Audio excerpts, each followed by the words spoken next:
18岁那年开始我霉运缠身，妈妈、外公、外婆相继过世，父亲也将我赶出门外，流落街头，走在路上会被抢劫。26岁得了癌症，临死前遇到一个道士。姑娘，你命格为贵，如今却成了天煞孤星，这乃是命格被人替换，再受他人之刮。世事天的指引，重生归来，这一次我要改变家族命运，挽救家人性命。更重要的是揪出幕后黑手，让对方血债血偿。真香，做我女朋友吧。史真香睁开眼，刺目地阳光照射的她一阵眩晕。真香，你高兴傻了吗？犀利，你不会真的激动傻了吧？赶紧答应吧，人家裴明还在等着呢。看着眼前手捧鲜花单膝跪地的少年，前世记忆变得清晰。这场告白在教导主任杀到后无疾而终，而裴明却在全校师生检讨中说是自己勾引，不得已才做了这种事。从那之后，史真香成了全校的笑话，各种流言蜚语使他患上了抑郁症，在母亲的陪伴下自己才走了出来。可这时母亲却撒手人寰。裴明啊裴明，前世之仇该还了。裴明，你照过镜子吗？做你女朋友你也配？人不美，想得挺美。真香，你怎么了？你不是说你喜欢裴明吗？那是你喜欢吧，自己不敢去表白，却打着我的名义看男人。卧槽，这婊子吃枪药了吧？平时唯唯诺诺的，今天怎么了？我是来学习的，不是谈恋爱的。你们想的是风花雪月，我脑子里只有数理化。听见这话，门外的教导主任大为震撼，满是欣赏。都围在这里干什么？裴明，又是你，跟我去一趟办公室。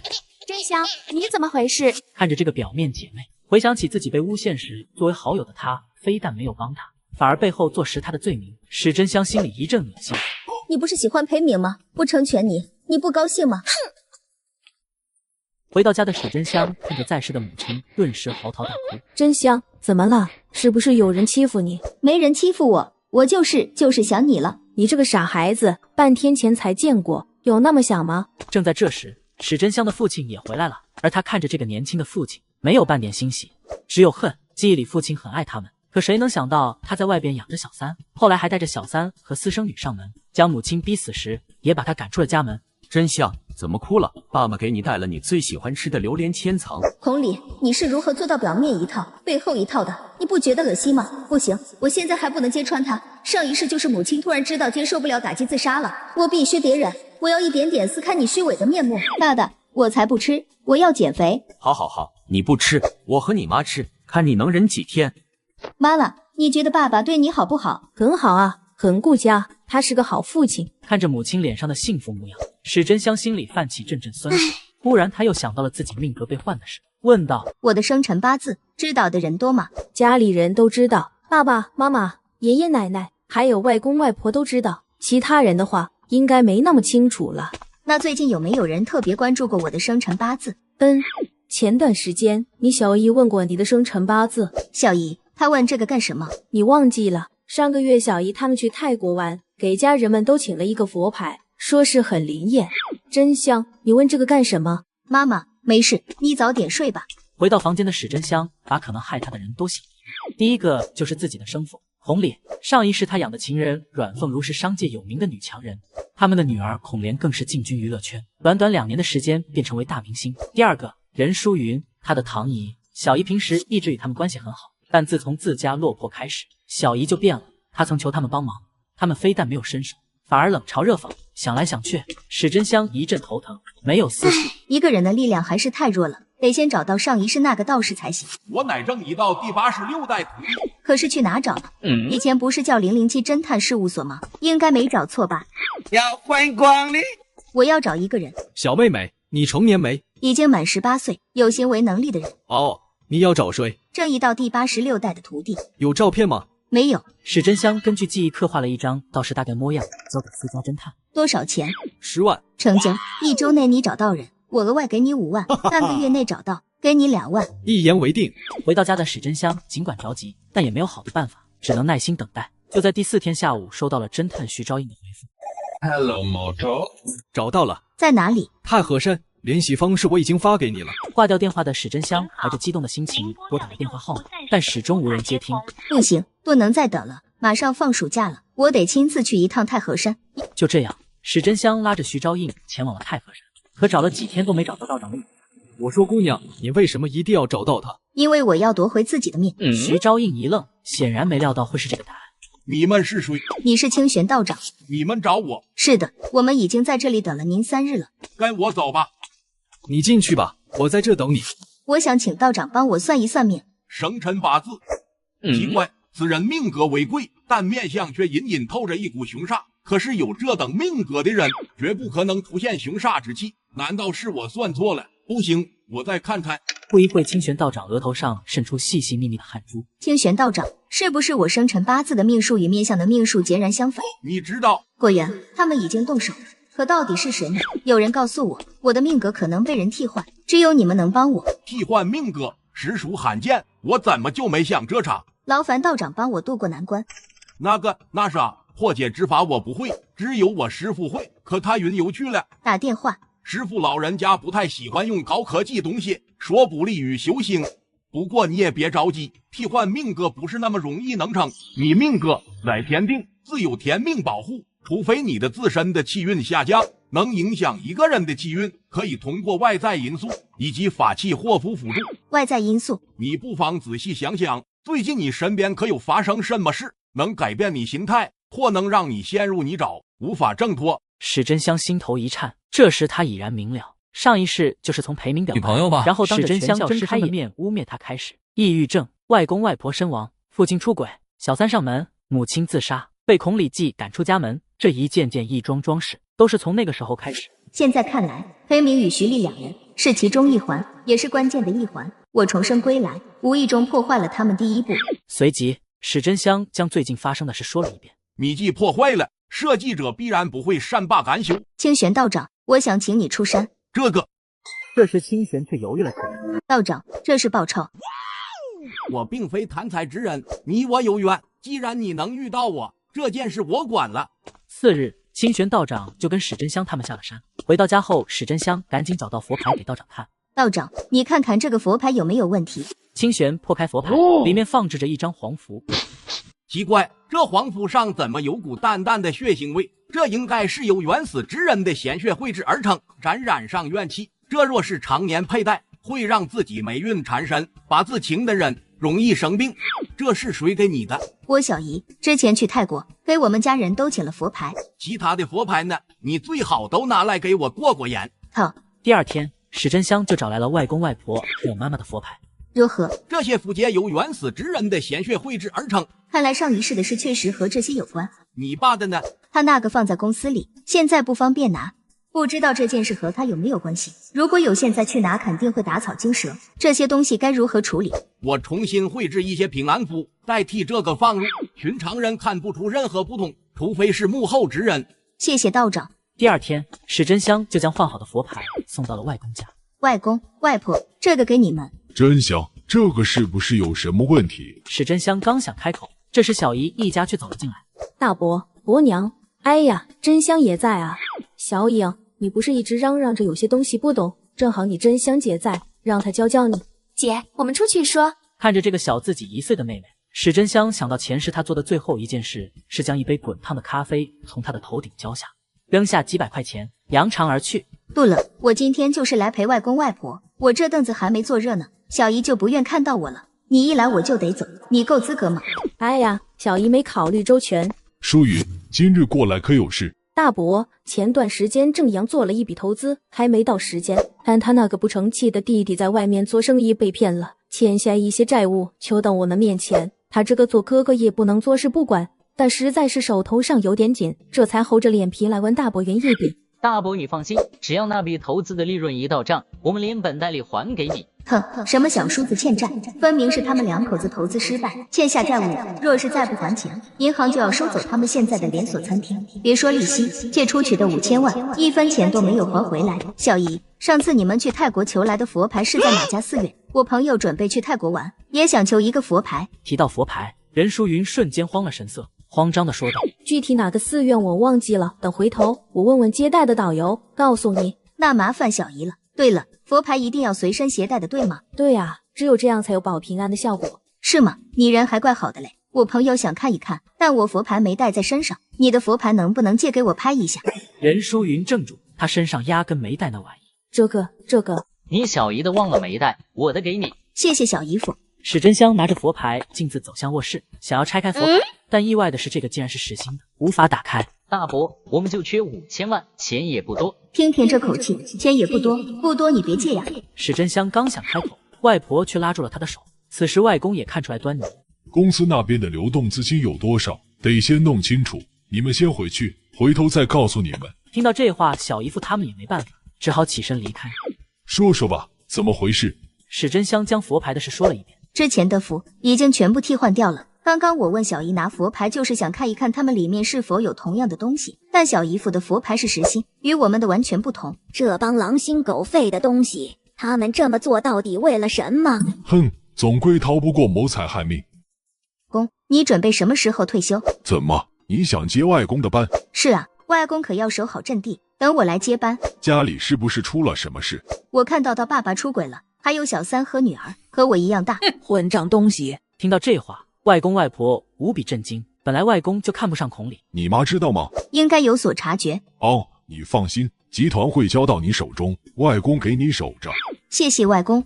而此时回到家的小姨来到女儿卧室。小姨，你最近怎么没找真香玩？妈，我不喜欢她，我很讨厌她那副高高在上的模样。小姨，你要和真香处好关系，以后她也能帮衬着咱们家。亚星集团迟早要交到她手中。行了，我知道了，明天就约她出去逛街。躺在床上的史真香收到了徐颖凤光，本不打算去，但想到清玄道长说过，确认是否是对方得看生辰八字。第二天，史真香慢悠悠地往约定地点走，突然他看到一道背影。裴明，我为了你做了那么多，你现在告诉我要分手？我让你去勾引史真香，你做到了吗？徐颖，你不能这样过河拆桥，你确定不和我去国外？不去。好，徐颖，你我之间的情分到此结束，当年的恩情今日已还清，你我之间以后再也别联系。小颖，那个人怎么有点眼熟？是吗？你认错人了吧？突然出现的史真香吓了徐颖一跳，害怕发现什么，徐颖赶紧拉着他往奢侈品店走去。姐，你怎么才来？刚才路过看见一个道士在给人算命，就看了一会。是吗？那过会我也去看看。方愁怎么搞到你的八字？没想到自己送上门来了。上一世就把我当提款机对待，今天看我怎么整你。1个小时后，徐颖带着一堆奢侈品包包走了过来。姐，这些好看吗？都很好看，我妹的眼光不错。这些都包起来。徐小姐，本次消费共计356万。好的。闻言，史真香直接朝外走去，徐颖急忙叫住：“哎，姐，还没付钱。那你赶紧付啊。那个，姐，我这个月的零花钱用完了，你先帮我垫一下。小颖，我的零花钱比你还少。”这时，旁边的导购员也传来异样的目光。徐颖又羞又愤：“姐，外公不是给了你一张卡吗？你可以用那张卡。那张卡我早就还给外公了。什么？你还了？你出门都不带钱吗？没钱还买这么多？徐小姐，这些你还要吗？”这话就像是一个响亮的巴掌，打得他脸既疼又羞，转头就拿起手机走向一边。妈，真香买了360多万的包包，但钱不够，他问我借，你看着。什么300多万？这都赶上我们1年的生活费了。算了，为了5000万，我给你转过去了。看着导购小姐刷了卡，徐颖一阵心疼。姐，刚刚你说的那个算命在哪里？哈哈，这么快就上钩了，好像在奥体那边。随即，两人来到清玄道长跟前。本道掐指一算，2位姑娘是来算命的。道长真是神机妙算。哼，就这么一个骗子，史真香这个蠢货居然还相信，亏他还是学霸，都学到狗肚子里去了。小颖，道长是有真本事的，你是妹妹，你先来吧。姑娘是算姻缘还是学业，又或者一生运程？运程吧。姑娘，请报以下生辰八字。徐颖说出了自己的生辰八字，清玄故作神秘掐算起来，又说了一些富贵荣华什么的场面话。徐颖就满心欢喜的和史真香离开了。1个小时后，史真香来到清玄身边。怎么样？不是他的命格虽比不上你，但也不差。与你调换命格之人，必然是极差的。那会是谁呢？突然，史真香脑海不自觉浮现出一张脸，那张脸他这辈子都无法忘记。道长，你先回去，我去集团一趟。来到爸爸办公室，找到佛牌。奇怪，爸爸的佛牌也是实心的，与小姨的一模一样，这就说明只有他们有问题。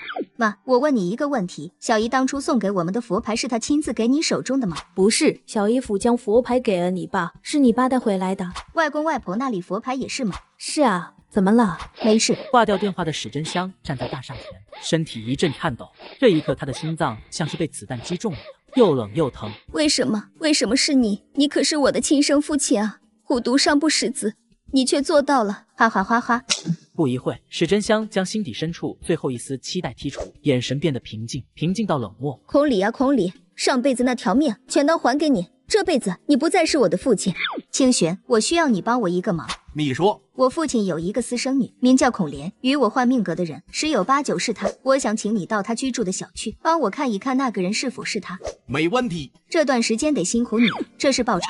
没事，一点都不辛苦。告别了清玄，史真香又给侦探徐昭印下了单，调查阮凤如以及孔莲的生辰八字。在不经意间，战斗已经悄悄打响，大家都在演，弘礼在演，母亲在演，他也在演。重生一次的机会难得，若是再失败，或许没有下一次，所以他必须得忍。这是一场猎人与猎物之间的博弈，谁是猎手，谁是猎物，全看最后的胜利者是谁。出了什么事？小阮啊，你不知道，咱们小区来了一个高人，那算命可准了，你要不要来算一算？一听到算命，阮凤如顿时一阵心惊。此时清玄也注意到了他们母女。今日再选最后一位有缘人，大师选我，选我，选我。这位小姑娘，我看你我有缘，可愿算上一卦？奇怪，她身上的这股气息好怪异，又好像很熟悉。是了，史真香身上也有这种气息，看来换命格的对象十有八九就是她了。小姑娘，生辰八字是什么？听到这话，阮凤如瞬间慌了神，急忙说道：“道长，我们家不信这个。小阮，你以前不是非常信奉的吗？之前被骗多了，现在不信了。现在我们讲究一个随遇而安，不再强求。大师，他既然不要，要不换我吧。贫道只算有缘人，既然有缘人不愿意，今日便到此为止。以后看到这种算命的，离得远远的，不怕1万，就怕1万。妈，我知道。”换命格这种事非常罕见，但保不齐真有人看出端倪。在命格没有彻底置换前，我们必须小心行事。妈，你放心吧，我懂。裴明那件事，他没进入坑里，躲过去了，靠别人总归没那么牢靠，所以妈妈给你办理转学手续。徐颖那个废物，白白浪费那么多时间在他身上，明里暗里的给他出主意，到最后没能伤到史真香一根汗毛，反而将裴明这个棋子给弄丢了。到1中后，你唯一的任务就是让所有人孤立他、厌恶他。只有人家倒了，大巴才能和我们在一起，我们才能进入上层社会。你才是亚星集团的小公主。妈妈，我都明白。孔莲很心疼母亲，明明妈妈和父亲才是真爱，却因为那个女人有权有势，横刀夺爱，让他们一家3口无法团聚。即便没有命格之事，她也会将史真香狠狠踩在脚底下。不为其他，就为了父母。为了他残缺的童年，史真香与他的母亲都该为此赎罪。是他没错了，他的身上有与你身上相似的气息，但是他们很警惕，压根不上当，绝不会轻易泄露生辰八字。对于这个结果，史真香一点都不意外。他的生辰八字我已经让其他人去弄。道长，你师傅联系上了吗？换命格这种罕见手段，清玄算是半吊子水，只有他师傅出马才能解决。我师傅手机关机了，等他什么时候想我了，肯定给我打电话。万一他一直不想你，史真香很想说，但想了想还是算了，不打击清玄小师傅。你师傅的照片有吗？看来只能花钱找人。哇，好漂亮啊！她的皮肤好好。是转学生吗？哼，终于来了吗？比前世来的还早。上一世，孔莲就是在这个期末转入学校。那个时候，史真香正被流言蜚语重伤，性格变得沉默孤僻，而孔莲只用了短2周时间，便俘获了所有人的喜欢。第2天，孔莲带了一盒点心分发给大家。哦，这点心好漂亮，孔莲，这点心你哪里买的？真好看。我爸刚请了一位西式甜品师，我觉得做的还可以，带给大家尝一尝。你还真是一日都不行啊！这是要塑造白富美人设吗？这时孔莲也拿了一份点心走到史真香跟前。真香，你也尝尝，哪里不好记得告诉我。好的，谢谢。咦，这味道怎么这么熟悉？真香，之前你家里带来的小点心好像也是这个味道。听到这话，孔莲一愣，心头一紧，他让爸爸请一位甜品师制作一批甜品，没想到请的是史家那位。孔莲有些担心，万一被史真香觉察到什么，那可就麻烦了。他下意识地看向史真香，这味道的确与我家的西点师做出的一模一样。这话的信息含量让在场人都愣住。你家也有西点师？孔莲恨不得想将郭同文的嘴巴给堵上，而史真香没有理会郭同文，目光锁定在孔莲身上。能做出与皮特乔不相上下的甜品，肯定也是赫赫有名的西点大师。皮特乔一直想找老朋友叙旧，看来他的愿望可以实现了。帮皮特乔叔叔问一问，你家那位是谁？孔莲，你家西点大师叫什么名字？能与皮特乔这样的西点大师做出不相上下的点心，肯定也是非常出名的西点大师。他叫什么？此时，孔莲恨不得找个地缝钻进去。明明是给自己设的白富美局，却成就了别人，而他又哪里认识什么西点大师？只能含糊其辞的回答。我对这些不怎么关心，回头我帮你问一问。史真香家里这么有钱吗？为什么我以前不知道？真的看不出来，史真香家有钱。网上有一句话不是说的很好吗？真正有钱人很低调，只有暴发户才会高调。对对对，越缺越喜欢显摆什么？孔莲不自觉地握紧拳头，即便知道对方不是有意在针对他，但心里依旧不舒服，就像是被人用针扎着。看着同学们的议论，话题中心从自己身上全部转移到了史真香身上，更有一种为他人做嫁衣裳的错觉。而史真香与孔莲的第一次交手，又过了几日，同学们刚上完体育课，正准备回教室，忽然听到一声尖叫。怎么了？放在包里的钱没了，里面还有2000多班费。给班主任打电话调取监控。怎么回事？赵老师在上体育课之前，那些钱都还在，上完体育课一回来就没了，钱一定是在这个时间段被人偷走了。不要慌，我去调监控。监控在昨天坏了，还没来得及修。今日可有校外的人进入学校？没有，那一定是校内的人。上课期间，大部分学生都在上课，有时间且知晓我这里有钱的人，肯定是熟悉的人。这又是什么套路？想要栽赃嫁祸给我们？对，我们所有人搜一搜，不就完事了？我同意，我同意，我也同意。既然大家都不反对，那就查一查，这是什么？郭同文看着书包里多出的几十张100元大钞，整个人都懵了。郭同文，这些钱是你的吗？不是他的，这些钱上我做了记号。不是我，我也不知道钱为什么会在我包里。此时的史真香有点懵逼，本以为是冲着他来的，没想到却是冲着郭同文而去。这个神转折让他始料未及，转头看向孔莲。不对，绝对没有那么简单，肯定是哪出了问题。孔莲绝不会无缘无故针对郭同文，无论孔莲是什么目的，最后的结果肯定都是冲着我。赵老师，体育课时我有看到郭同文进入教学楼，我没偷，真的不是我。就在孔莲刚要开口说话的时候，史真香抢先一步说道：“我相信他，我相信郭同文没有偷钱。”卧槽，史真香在搞什么？竟然在这种时候帮郭同文说话。是啊，郭同文不是与史真香不对付吗？看到史真香抢走了自己的台词，孔莲气的心里砰往上冒。你有什么证据能证明那钱不是他偷的？很简单，盗窃、提取指纹。从事发到现在，能在上面留下完整指纹的人，一个是谭家和赵老师，另外一位栽赃陷害郭同文的人。没必要报警吧？一旦报警，势必会惊动整个学校，到时候咱们班可就……没事，我可以找专业的人来鉴定指纹。孔莲看着发展的势头，又气又急。按照他原本的打算，在郭同文受到所有人质疑时，他站出来为他发声，同时提供技术帮助。再加上史真香和郭同文本来就不对付，自己就可以把脏水往史真香身上泼。可如此完美的计划却被史真香搅和了。史真香这个蠢货，他怎么又破坏了我的计划？他真是我命中的克星，我必须扳倒他。既然这样，史真香，那就麻烦你了，务必要给同学们一个公道。看着孔莲那又急又躁的样子，史真香知道自己又赢了。